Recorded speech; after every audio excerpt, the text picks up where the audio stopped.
I don't do impressions. I've been working on my Winnie the Pooh for a long time because here's what happened. I got remarried and I married into becoming a grandpa. And there's some responsibilities if you're a grandpa. Okay, when you're reading a story to a little kid, you got to have character development. You got to change the story. You got to add different voices. You can't read stuff straight through, right? Like it's IKEA directions. You got to have some feeling behind the book, right? And when I met my granddaughter for the first time, she's about 1.5. She just handed me a book and just went, read. So I started reading the book, and I did a crappy job. I was getting caught up on words. It wasn't flowing. It was bad. It was like the part of 8 Mile when Eminem just couldn't figure it out. Crinkle it up, pull out the pen and the pad. Right? I'm stuck, thinking. Right? So I started reading her the book, and she just kind of looked at me, and I realized I better bring it, because back when I was a kid, if you were a kid, you had 2 grandpas. That was it. But now kids, their parents are married 4 times and then remarried and then second marriage, and then their step-grandpa is still in their life even though that guy's not married to their mom anymore. So it's a whole thing. So I'm coming into this grandpa reading tournament, 5th seed.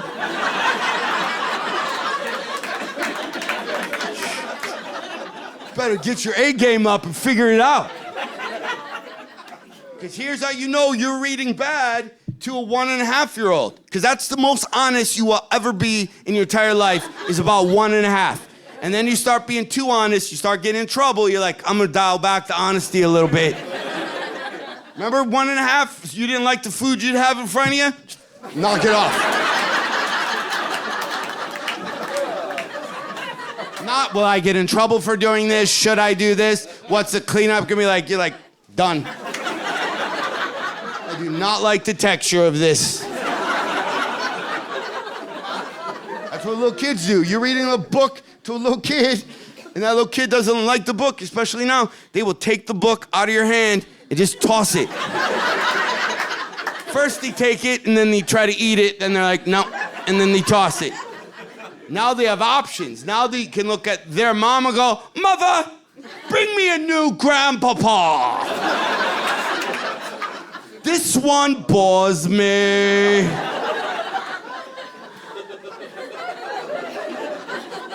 So we don't bore little kids. I know you're probably watching this special for free. Me and my wife, we wrote a bunch of children's books. This one is called My Grandma Makes Blueberry Pancakes. It rhymes. It's easy to read. We have like 5 of them on Amazon. Let me read you the first page. Little Jane is so adorable and kind.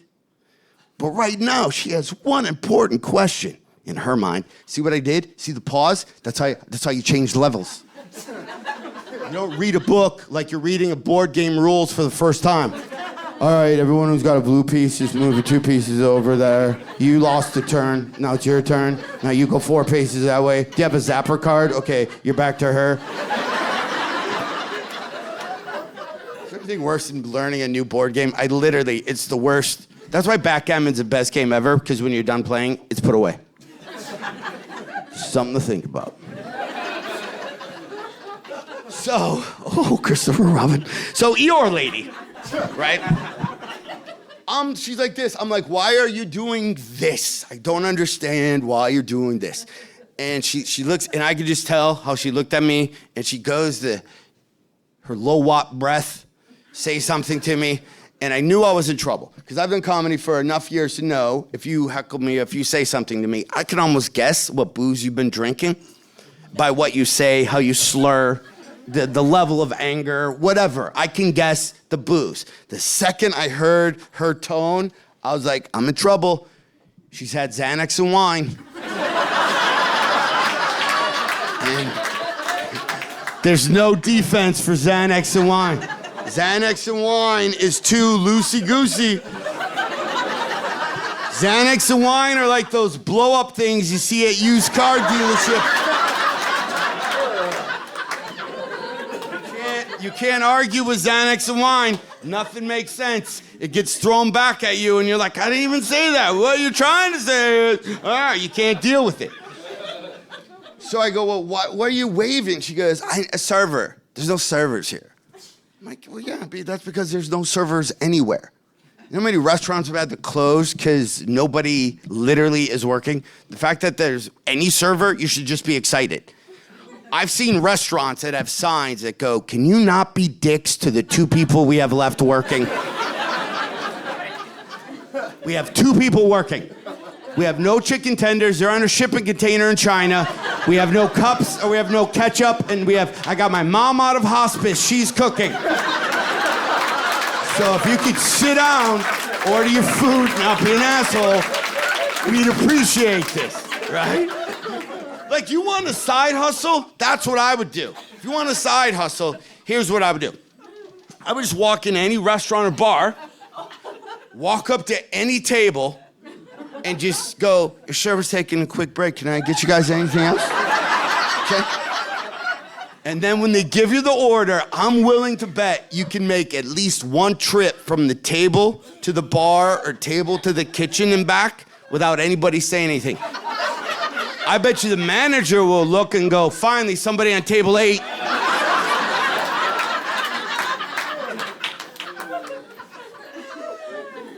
Notice I didn't say table 7 because we don't talk about 7.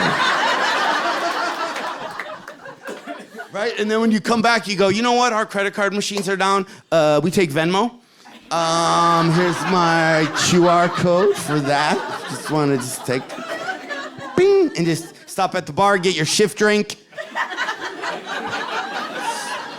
Take off.